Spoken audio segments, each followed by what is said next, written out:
A graça e a paz do nosso Senhor Jesus esteja com os irmãos. Eu ia pedir para o pastor Alexandre desligar o ventilador, por gentileza.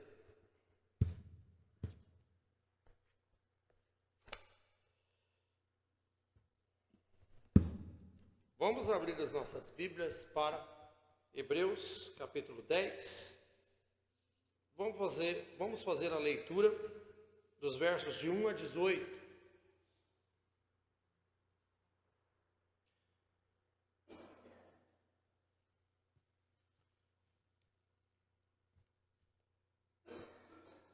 Hebreus capítulo 10, versos de 1 a 18, diz assim: A lei traz apenas uma sombra dos benefícios que hão de vir, e não a sua realidade.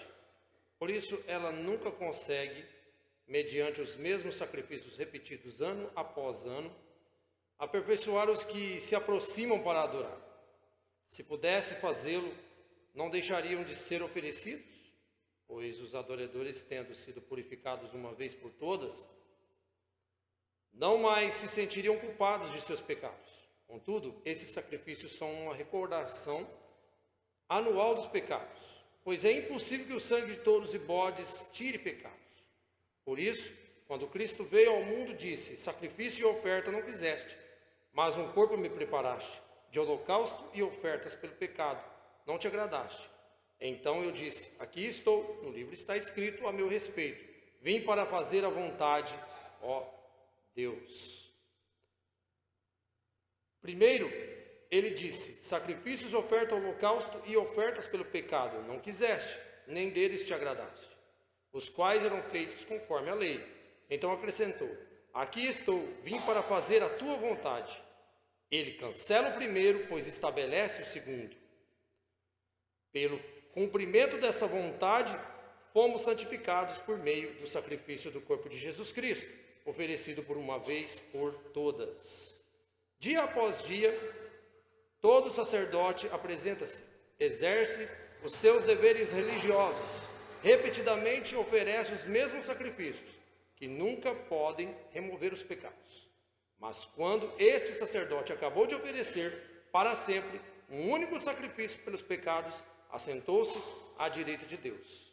Daí em diante, ele está esperando até que os seus inimigos sejam colocados como estrado de seus pés, porque por meio de um único sacrifício, ele aperfeiçoou para sempre os que estão sendo santificados. O Espírito Santo também nos testifica a este respeito. Primeiro ele diz: Esta é a aliança que farei com eles depois daqueles dias, diz o Senhor. Porei as minhas leis em seu coração e as escrevereis em sua mente. Acrescenta: Dos seus pecados e iniquidades não me lembrarei mais. Onde esses pecados foram perdoados, não há mais necessidade de sacrifício por eles. Senhor nosso Deus, abençoe, ó Deus, a tua palavra, nos edifica, ó Deus, os nossos corações. Esteja me usando, Deus, como instrumento de suas mãos. Senhor, seja glorificado e engrandecido o teu santo nome. Em nome de Jesus. Amém. A nova aliança por um novo e vivo caminho. Nós, quando aceitamos a Cristo como único e suficiente Salvador, nós adentramos em um caminho. Neste caminho, cheio de lutas, cheio de perseguições, cheio de obstáculos, porque a nossa luta agora é contra a carne, contra o pecado. Porque quando nós nascemos em Adão, quando nós nascemos, nos nossos berços familiares, nós herdamos em Adão o pecado.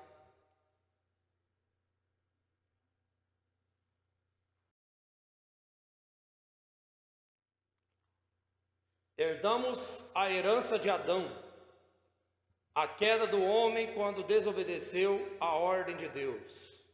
Então nós herdamos essa natureza pecaminosa e adentramos desde já ao abismo.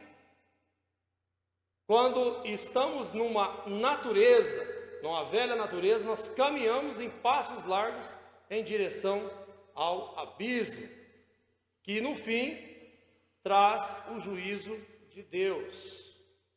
Mas quando nós aceitamos a Cristo, esse passo, esse percurso, ele é mudado para um caminho estreito, um caminho de lutas, mas que o resultado será uma vida gloriosa em Deus. O que nos ligava à comunhão com o Senhor, o pecado separou-nos por completo. Há um abismo, uma separação entre o homem e Deus. Mas o Senhor estabeleceu o plano de redenção para nos resgatar e nos livrar do juízo eterno. A sua aliança em Cristo já estava determinada para nós antes da fundação do mundo. Nós fomos escolhidos de Deus desde o ventre da nossa mãe. Antes mesmo, nós já éramos escolhidos. O seu imenso amor é incomparável.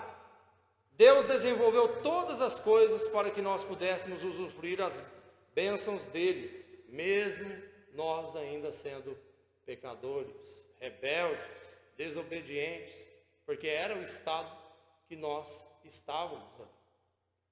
E quando aceitamos a Cristo como único e suficiente Salvador, e você lembra, né? Nós temos uma música, né? Acho que é do Grupo Logos, né? Que você lembra quando você aceitou a Cristo, que você encheu-se de esperança e alegria, e aí depois, com o passar dos tempos, veio aquela confortabilidade, como é que eu posso te dizer, um conforto, a gente senta nessas cadeiras, gente, não é para ficar sentado no banco, mas sim para falar da palavra de Deus, para agir em obras. Não é só esperar sentado Jesus Cristo voltar. E nós somos escolhidos para isso, para evangelizar, para falar da palavra de Deus, para falar do amor do Senhor, que somente Jesus é a porta, Ele é o Evangelho que salva e liberta o pecador.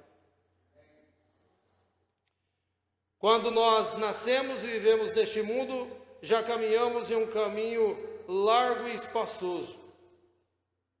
E muitas pessoas estão nesse caminho largo e espaçoso. E todas as pessoas precisam ter um AC e um DC em sua vida. O que seria AC e DC? Antes de Cristo, a transformação, a entrega total, e o depois de Cristo, que é uma vida em Cristo. Vivemos neste mundo cheio de leis e ordens, porque se não houvesse essas leis, com certeza haveria destruição. Já pensou? Uma terra sem lei, onde você pode fazer tudo o que você pode fazer? Aliás, um ia sair matando o outro, não é verdade? Por isso que nós temos as leis. E uns caminham para o mal e outros caminham para o bem. Por isso que existe, então, a polícia, porque existe o bandido. A polícia serve para cumprir todas as leis que existem e regem este país ou em qualquer outro país. Uma terra sem lei é uma terra de desordeiros. Nascemos e crescemos sob a autoridade dos nossos pais.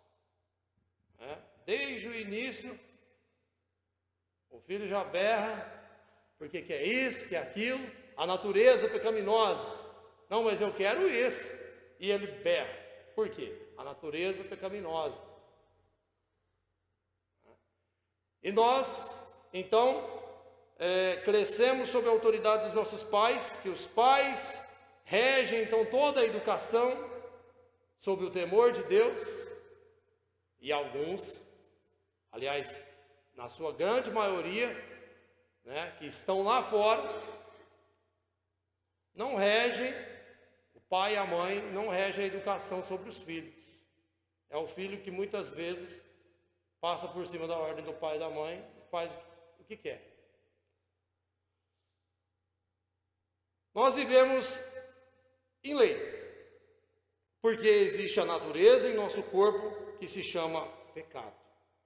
A vontade de fazer algo para sentir prazer em si mesmo, desrespeitando tudo e a todos. Foi isso o que Eva fez quando comeu do fruto, e Adão também. E a ordem foi dada a Adão. Ele desrespeitou, ele fez a sua vontade junto com a Eva e desrespeitou e desobedeceu ao Senhor. Como os pecados podem ser removidos? No Antigo Testamento, o Senhor estabeleceu a lei.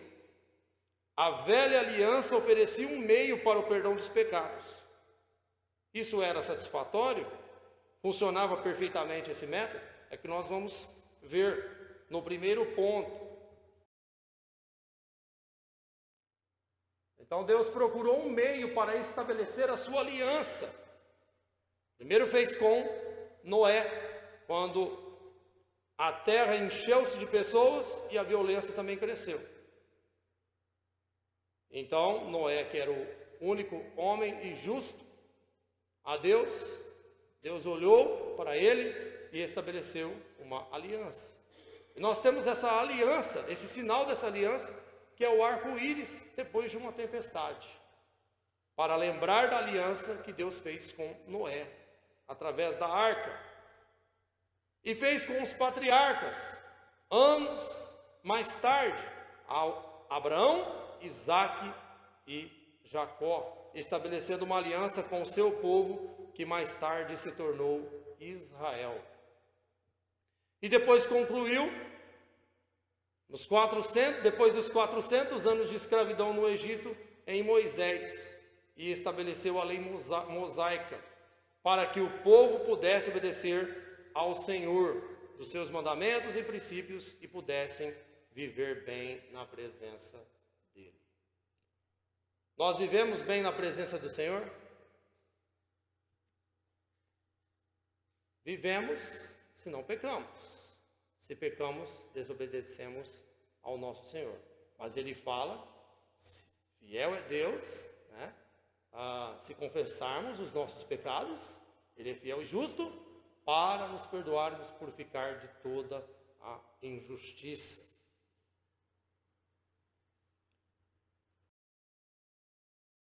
Primeiro ponto, era satisfatório essa velha aliança, que nós vamos ver aqui. Hebreus 10, do 1 a 4, diz: porque tendo a lei a sombra dos bens futuros, e não a imagem exata das coisas, nunca, pelos mesmos sacrifícios que continuamente se oferecem cada ano, pode aperfeiçoar os que eles se chegam. De outra maneira, teriam deixado de se oferecer, porque purificados uma vez os ministrantes, nunca mais teriam consciência de pecado. Nesses sacrifícios, porém, cada ano se faz comemoração dos pecados, porque é impossível que o sangue dos touros e dos bodes tire os pecados. A velha aliança, ela falhou. Era uma simples sombra das coisas melhores que haveriam de vir.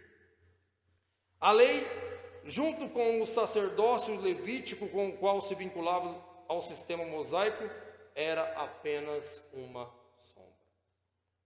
Quando você vê uma sombra de alguém, você não vê esse alguém, você só vê uma sombra.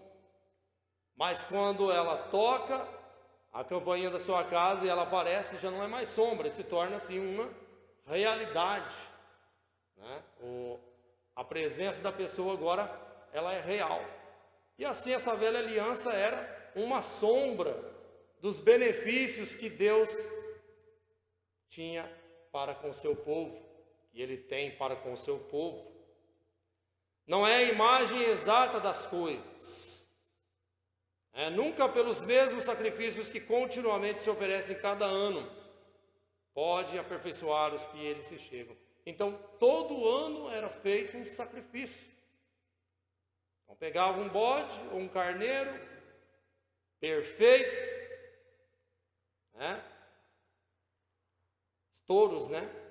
E carneiros perfeito, uma ovelha perfeita, sacrificava, derramava o sangue dela, mas aquilo não era completo. Os sacrifícios preceituados pela lei prefiguravam o derradeiro sacrifício de Cristo, apontavam para Cristo no futuro. Assim eram repetidos anualmente, e a própria repetição dava testemunho de que o sacrifício perfeito era que eliminaria os pecados e ainda não teriam sido oferecidos. Então era apenas uma projeção do que aconteceria no futuro. Esse sacrifício anual então era, portanto, fútil, porque nunca deu a ninguém crescimento na fé e nem confiança. Era fútil, não dava confiança plena, certeza da pessoa que oferecia aquele animal perfeito. Se tivessem produzido os cristãos perfeitos, não haveria necessidade de ser substituída, mas pelo simples fato de não ser suficiente, a velha aliança foi substituída por uma nova aliança completa, perfeita e operante. Então a nova aliança, além de ser completa, ela é perfeita e ela opera na vida de cada um. A palavra vital está no verso 4. É impossível que o sangue dos touros e dos bodes tire os pecados. Salmo, capítulo 40, versos do 7 a 9. Vamos dar uma lida lá. Salmo, capítulo 7. Aliás, capítulo 40, perdão, verso do 7 a 9.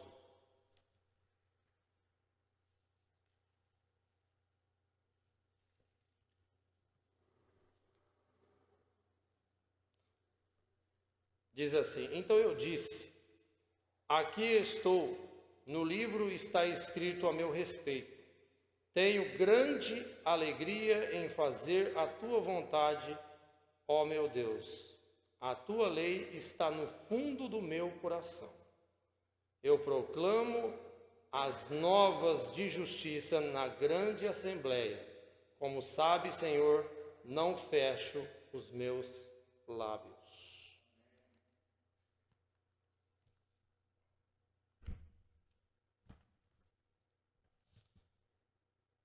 Segundo ponto, né?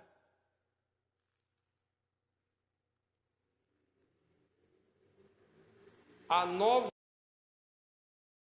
aliança,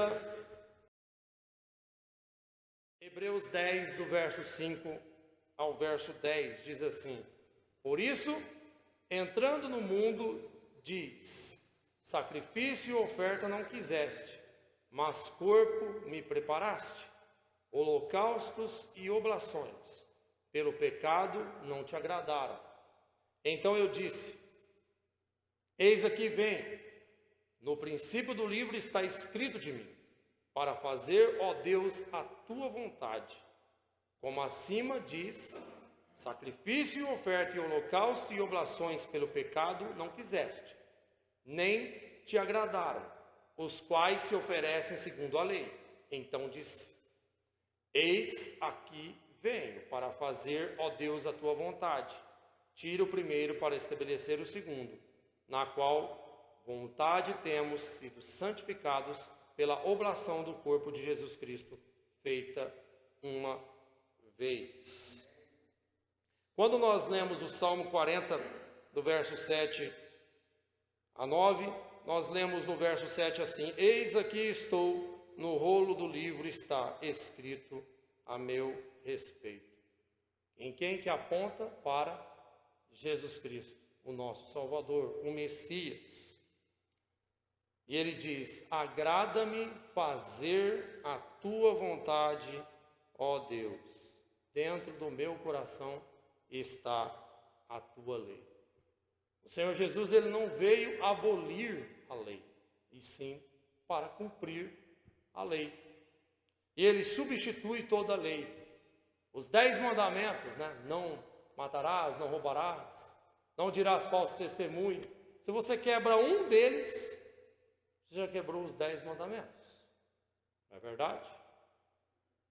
Mas Jesus, ele diz duas coisas: amarás o Senhor teu Deus de todo o teu coração, de toda a tua alma e de todo o teu entendimento, e amarás o próximo como a si mesmo. Ligando na vertical e ligando na horizontal. E a horizontal liga-se na vertical. Nós formamos a igreja em Cristo Jesus. Quando nós amamos o nosso próximo, a si mesmo, nós obedecemos a Deus. Porque se nós não amarmos o nosso próximo, a si mesmo, como diz em João, como que você pode amar a Deus? Então é uma ligação entre Deus e o homem e a igreja, porque nós não andamos somente no individualismo. O individualismo é a salvação em Cristo Jesus, mas nós somos então membros uns dos outros em amor em Cristo Jesus, sendo Cristo o cabeça, e Ele nos liga até Deus. Davi foi citado como tendo falado do Messias e a sua entrada no mundo em forma humana. Um corpo me preparaste.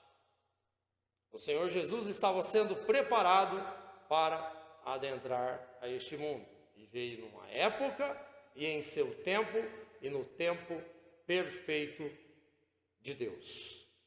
Cristo estabeleceu um novo e vivo caminho, quando a gente lê no verso 20 de Hebreus 10, um novo e vivo caminho que Ele nos abriu por meio do véu, isto é, do seu corpo, que começa nele, vai em direção ao reino celestial e te liga na presença de Deus. Nós estamos neste caminho vivo e eficaz, e nós caminhamos, somos peregrinos neste caminho que liga deste mundo para a outra dimensão, que é o mundo celestial.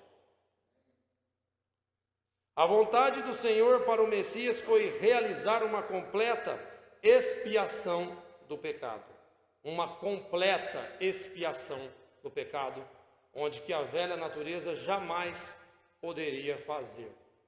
Cristo fez uma única vez, eficaz e suficiente.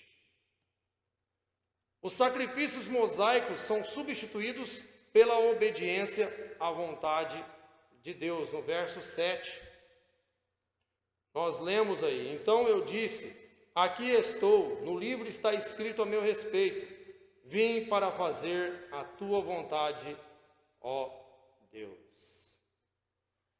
Cristo, quando ele fez a oração intercedendo por nós, lá em João 17, ele disse as seguintes palavras: Senhor, se for possível, passai de mim esse cálice, mas se não for a tua vontade,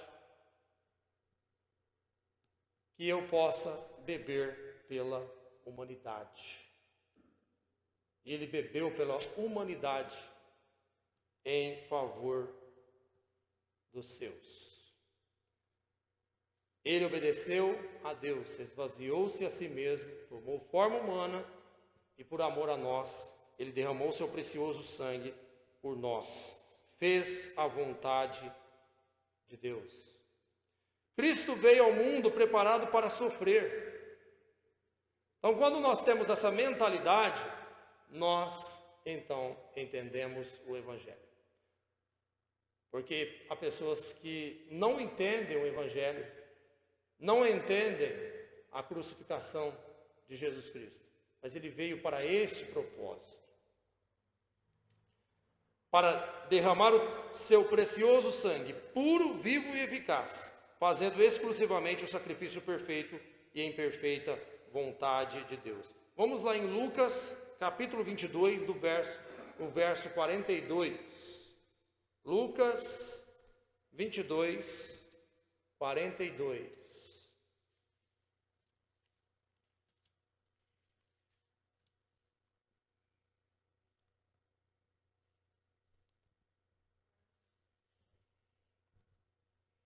Pai, se queres, afasta de mim este cálice. Contudo, não seja feita a minha vontade, mas a tua. Quantas pessoas fazem a sua própria vontade, não é verdade? E o Senhor Jesus não fez a vontade dele aqui na terra. Ele fez a vontade de Deus Pai. Ele veio com um único propósito: salvar você, salvar eu, salvar cada um de nós da ira vindoura do Senhor. João 4,34. Dá uma passadinha lá em João 4,34.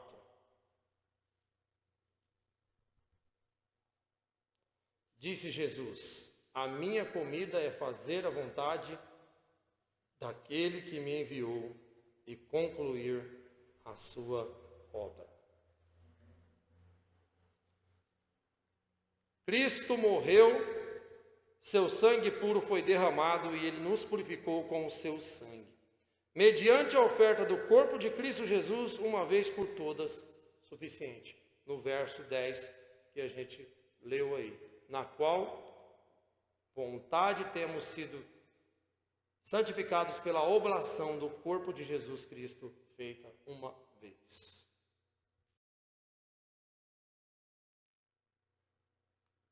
O autor de Hebreus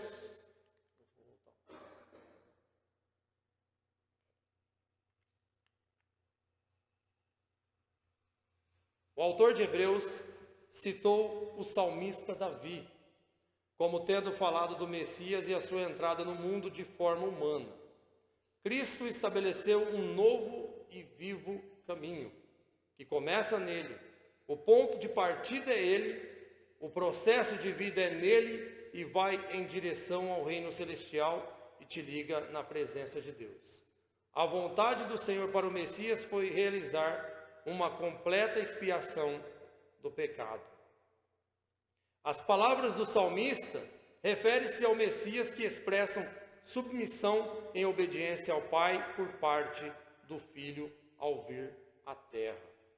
Cristo veio ao mundo preparado para sofrer, preparado para derramar todo o seu precioso sangue, puro, vivo e eficaz, fazendo exclusivamente o que tinha que ser feito, o sacrifício perfeito e em perfeita vontade de Deus.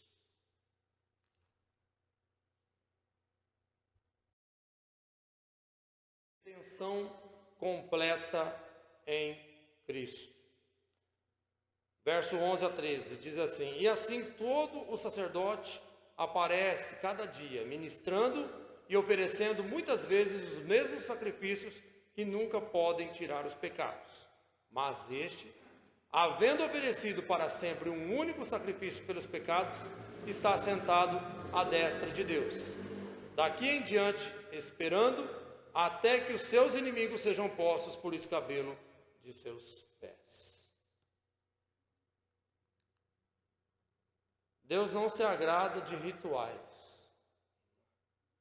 O ritual, quando você vem para a igreja no intuito de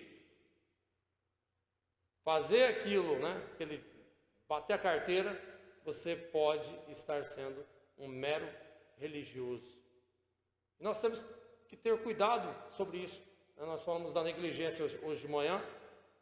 Devemos observar a nossa vida, fazer um check-up da nossa vida, porque qualquer um de nós pode estar sendo um mero religioso.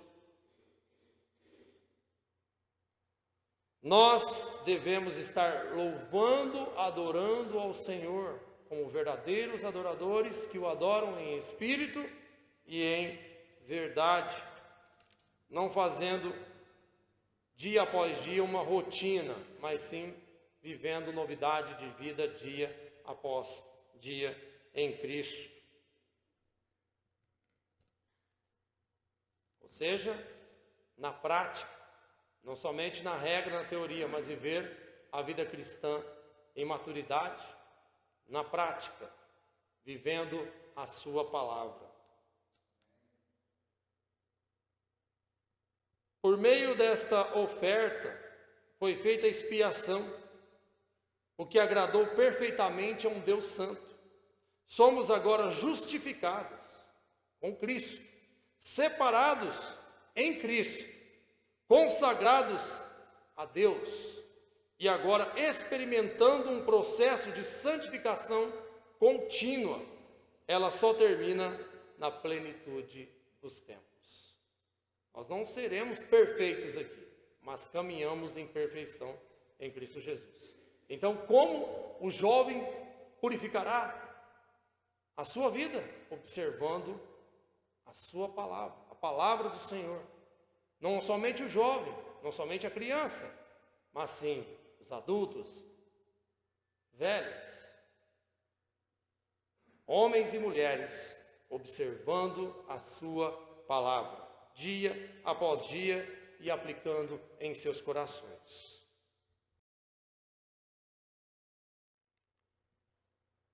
O triunfo final do Messias vê-se no fato de que ele não vem repetidamente, nem representa uma redenção incompleta, mas de oferecer-se a si mesmo.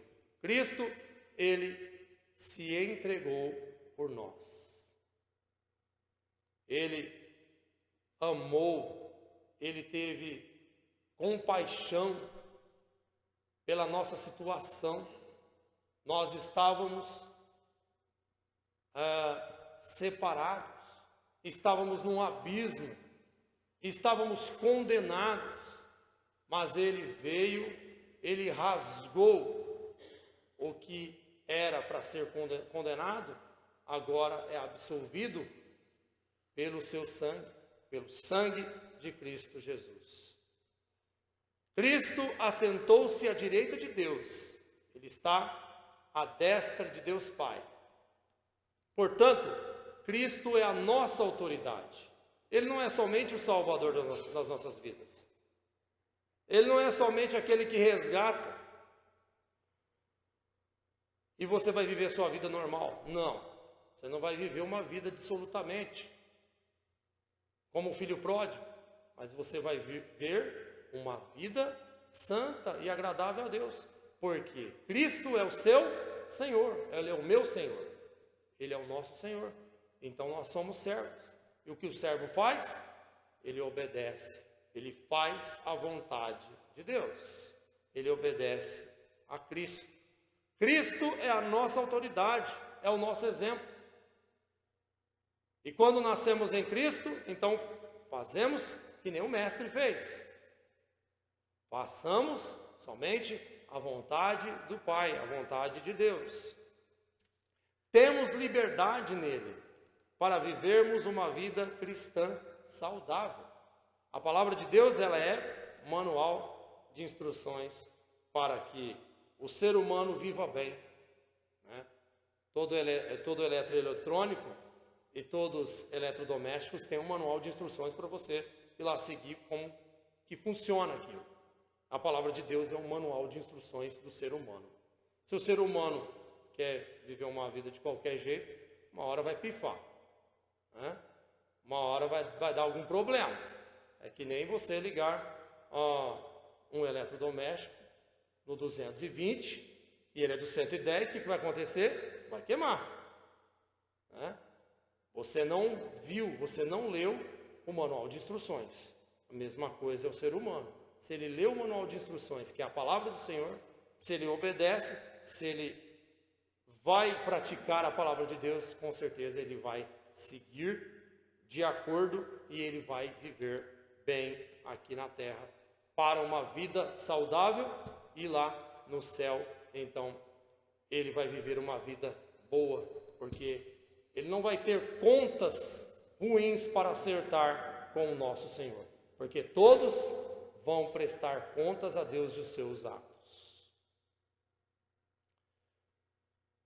Para Jesus, então, foi dado todo o poder, toda a honra, toda a glória, força e majestade nos céus e na terra e em todo o lugar. Ele é o nosso sacerdote real, aquele que tem o poder de purificar pecados. Ele é o nosso sacerdote real. O Senhor Jesus, e a sua obra está completa, foi consumada.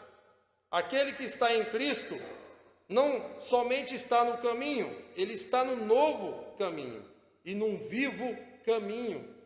Este vivo caminho é para vivos e não para mortos, porque deixou a cegueira espiritual, levantou-se da morte e ressuscitou-se com Cristo Jesus.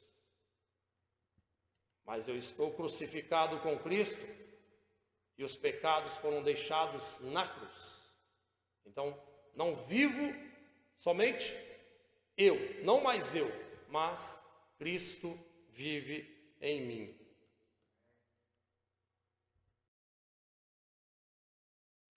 O autor de Hebreus, ele escreveu o capítulo 10 com maior cuidado, porque ele precisava exortar os judeus, os hebreus e a igreja, que estava engatinhando ali, na igreja primitiva, né?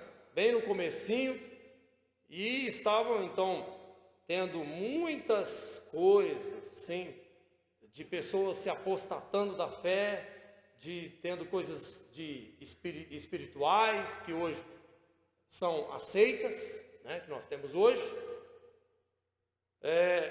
falando ou distorcendo sobre Cristo e sobre o Evangelho. Então ele colocou aqui dois aspectos que se mantêm continuamente no ministério de Cristo. Então, o autor de Hebreus, ele frisa bem esses dois aspectos, para quem eram tentados a apostatar, voltando ao judaísmo, ao legalismo ou ao ritualismo que predominava no tempo da igreja primitiva. Primeiro, Cristo governa, ele é o nosso governador. Na sua mão está a chave do inferno e da morte. Na sua mão tem todo o poder de te lançar no inferno e de te absolver do inferno. Ele administra todas as coisas. Na sua mão está o tempo, está tudo. Ele tem todas as coisas. Foi dado todo o poder no céu e na terra, em todos os lugares. O universo, tudo que possa imaginar que existe, está nas mãos de Cristo, Filho de Deus. Segundo ponto, Cristo intercede pelos seus diante do Senhor. Então nós temos esperança em Cristo. Podemos dormir tranquilos, porque nós temos o nosso advogado. Ele pegou a nossa causa, os nossos pecados, e lançou na cruz. Não tem mais nenhuma acusação, nenhuma condenação há para os que estão em Cristo Jesus.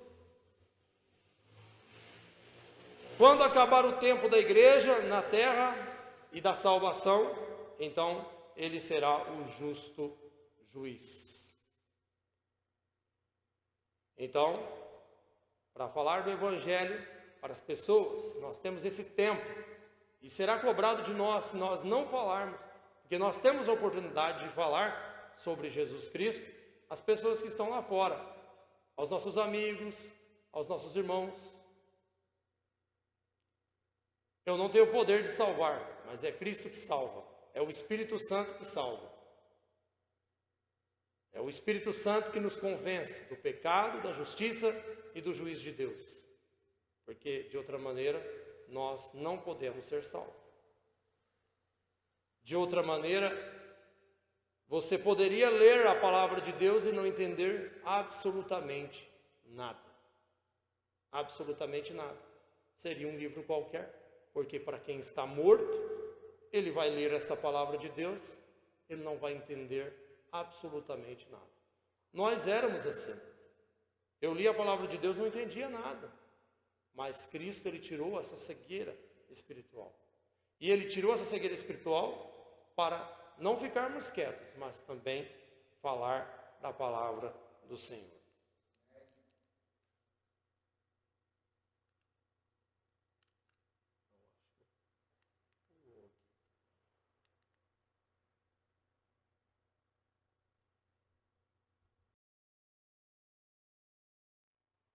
Quarto ponto, Hebreus 10, 14 a 18. A nova aliança foi profetizada e cumprida. Porque com uma só oblação aperfeiçoou para sempre os que são santificados. E também o Espírito Santo nolo testifica. Porque depois de haver dito, esta é a aliança que farei com eles, depois daqueles dias, diz o Senhor. Porei as minhas leis nos seus corações e as escrevereis em seus entendimentos. Acrescenta, e jamais me lembrarei de seus pecados e de suas iniquidades. Ora, onde há remissão destes pecados, não há mais oblação pelo pecado. A nova aliança, ela foi profetizada. Vamos lá em Jeremias, capítulo 31, verso 33. Algum irmão voluntariamente pode estar lendo em voz alta, Jeremias 31, Jeremias capítulo 31, verso 33.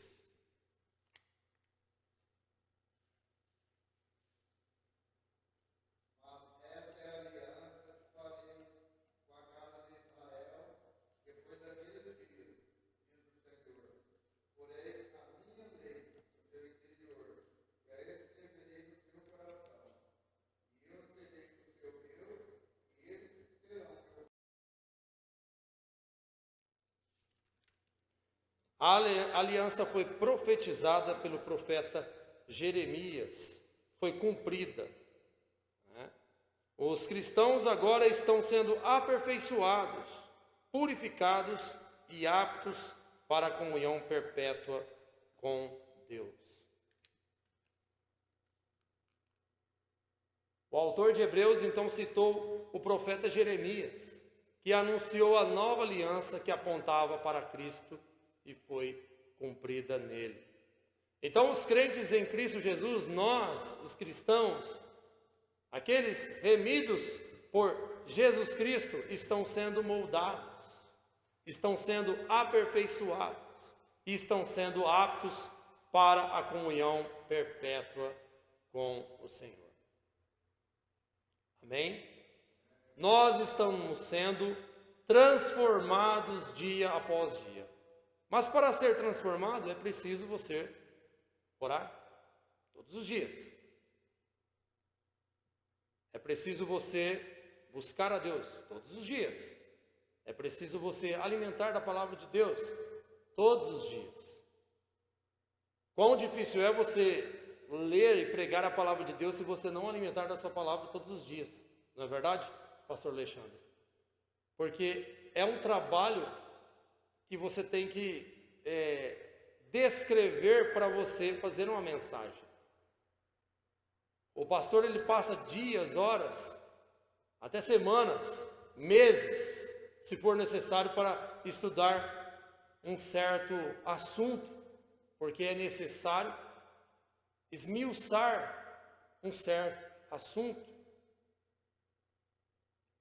Então o autor de Hebreus, ele tinha um amplo conhecimento do Antigo Testamento, quando ele falou isso. Citou o profeta Jeremias, falando da nova aliança que apontava para Cristo e que foi cumprida nele. Ele tinha mente, aliás, o alvo era mostrar a superioridade de Cristo sobre todas as coisas, sobre todos os itens demonstrados na carta. Como diz a carta, ela é um livro, não é simples uma carta de uma página, mas sim um livro completo. O escritor de Hebreus, ele cita Jeremias 31, 33 para indicar como o coração de um cristão está mudado pela fé em Cristo e como a sua própria natureza o transforma. Você mentia, não mente mais. Você roubava, não rouba mais. Você levantava falso testemunho, falava mal dos outros ou fofoca, você já não é mais fofoqueiro. É uma transformação, 360 graus de transformação, ou 180 graus de direção. Você dirigia para o sul, agora dirige para o norte. Você tem um norte para ir. Esse norte é Cristo Jesus. É em Cristo que você tem um caminho, é em Cristo que você tem a verdade e é em Cristo que você tem a vida. O profeta Jeremias predisse que o Espírito Santo falaria através dele. O profeta Jeremias, ele profetizou a presença do Consolador, do Espírito Santo. Não seria inspirada por Deus a obra da carta de Hebreus se não houvesse uma entrega total do autor de Hebreus, mediante a obediência a Deus. E não teríamos uma carta tão preciosa como Hebreus, né? Se o autor é o próprio Deus. Porque o autor que escreveu a carta, ele apenas foi um instrumento usado de Deus. Lembra? Toda profecia nunca foi produzida por vontade de homem algum, mas os homens santos de Deus falavam inspirados através do Espírito Santo. 1 Pedro ou é 2 Pedro? 1:21. Acho que é 1 Pedro 1:21. Se eu não me falha a memória. Toda profecia, ela nunca foi produzida por vontade de homem algum. Não partiu do homem, partiu de Deus, do Senhor Deus e de Jesus Cristo, que estava com ele desde a fundação do mundo e do Espírito Santo. Deus triuno, a sua trindade, presente desde a fundação do mundo.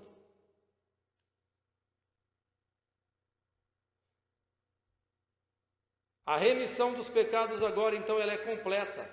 E o profeta Jeremias disse em profecia, e agora se tornou realidade. Essa realidade magnífica que é a nova aliança em Cristo. A redenção completa, e ela foi profetizada e cumprida. Os pecados já não são lembrados. O Senhor, Ele apagou todos os nossos pecados, todas as nossas transgressões. E do zero nós começamos em Cristo Jesus. E nós agora, ainda no corpo, na luta contra o pecado, nós precisamos vencer. Nós já somos vencedores em Cristo Jesus, mas precisamos vencer o pecado. Nós precisamos vencer as nossas vontades. Nós precisamos muitas vezes lutar contra as heresias que existem por aí. Quem está em Cristo, firmado na rocha, jamais entrará em heresia. Mas precisamos combater as heresias que querem entrar ou adentrar dentro das igrejas. Mas como que a gente vai fazer isso? Porque a gente não consegue ver lobos dentro de uma igreja, mas o lobo está dentro de uma igreja, enganando-se a si mesmo e enganando os outros. Mas o pior é que ele está se enganando, indo para o inferno E nós podemos detectar, sim, mas quando observamos a palavra, a sã doutrina de Deus. Concluindo, irmãos, por um novo e vivo caminho em Cristo, como nós lemos lá em Hebreus 10, 20, que depois dele concluir essa parte do sacrifício de Cristo definitivo, ele pede um apelo, né? O autor de Hebreus, ele continua: por um novo e vivo caminho que ele nos abriu por meio do véu, isto é, do seu corpo. O véu se rasgou, o caminho abriu, e tudo consumado está. Então, por um novo e vivo caminho em Cristo, que veio não abolir a lei, mas para cumpri-la. Então, o primeiro ponto, velha aliança, não abolir, mas sim cumprir, restaurar essa aliança, né? O primeiro para o segundo, a nova aliança, sendo o Cordeiro perfeito em oferta agradável a Deus, que é o terceiro ponto, redenção completa. E o quarto, profetizada e cumprida, porque ela foi profetizada por um profeta Jeremias, e pelos outros profetas também. Isaías anunciou também a Cristo. Mas vamos seguir por este ponto. Cristo, a nova aliança de Israel e da igreja, expandiu por Israel e agora por todo o mundo através da sua igreja, para o mundo. Quem entra nele está em um caminho que traz a verdade e nos dá a vida, a luz que ilumina e clareia nossas mentes e corações, porque nós estávamos em trevas. Nós temos a lâmpada para os nossos pés. O que é a lâmpada para os nossos pés? É a palavra de Deus. E essa palavra de Deus, ela nos faz caminhar, dá a luz para o caminho, para que nós possamos a cada passo ir adiante. E esse passo indo em direção vertical, em direção ao Rei Celestial, ao nosso Deus, ao nosso Senhor. A luz que ilumina e clareia nossas mentes e corações. Se não fosse Jesus, o que seria de mim? O que seria de você? O que seria de cada um de nós? Se não fosse o amor do Senhor para conosco? Nossas mentes e corações jamais seria capaz de interpretar uma só palavra da palavra de Deus. E avançamos neste caminho, naquele que é o único capaz de nos ligar ao Pai Celestial. João 14, 6. Amém? Senhor, obrigado, Deus, pela sua palavra. Obrigado, Deus, porque o Senhor nos conduz a um caminho seguro, firme, um caminho de paz, um caminho eterno, de vida eterna em Cristo Jesus. Jamais podemos caminhar, ó Deus, sem Ti, mas com o Senhor, ó Deus, nós caminhamos. E, ó Deus, nos ajude, nos dá força, ó Deus, para lutar contra a carne, contra o pecado e contra nós mesmos, ó Deus, para fazer a Sua vontade e não a nossa. Em nome de Jesus, eu oro assim agradecido, com perdão de meus pecados e das minhas falhas, no nome do Santo Filho, Jesus Cristo, aquele que vive e que reina para todo sempre. Amém.